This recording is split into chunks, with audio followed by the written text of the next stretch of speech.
Cristiano Ronaldo. পর্তুগালের সমর্থকদের দিকে তাকিয়ে তিনি।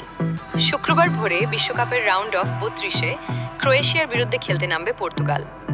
সেই ম্যাচে নামার আগে পাঠ শব্দে সমর্থকদের বার্তা দিয়েছেন রোনাল্ডো। নিজের ইনস্টাগ্রামে একটি পোস্ট করেছেন রোনাল্ডো। সেখানে পর্তুগিজ সমর্থকদের কয়েকটি ছবি দিয়েছেন তিনি।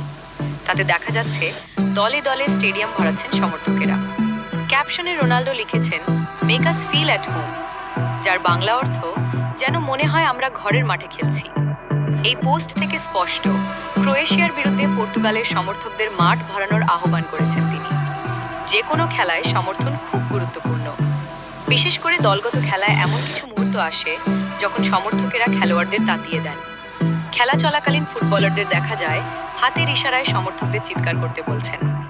আমেরিকার অনেক স্টেডিয়ামেই গ্যালারি থেকে মাঠের দূরত্ব খুব বেশি নয়, ফলে সমর্থকদের চিৎকার ফুটবলারদের আরও ভালো খেলতে উৎসাহিত করে। সেই উৎসাহটাই চেয়েছেন রোনাল্ডো। ভিডিওটি যদি আপনার ভালো লেগে থাকে তাহলে অবশ্যই একটি লাইক দিন, আপনার মূল্যবান মতামত কমেন্টে জানান এবং ভিডিওটি বন্ধুদের সঙ্গে শেয়ার করুন। নতুন নতুন ভিডিও সবার আগে দেখতে চ্যানেলটি সাবস্ক্রাইব করে পাশে থাকুন। ধন্যবাদ।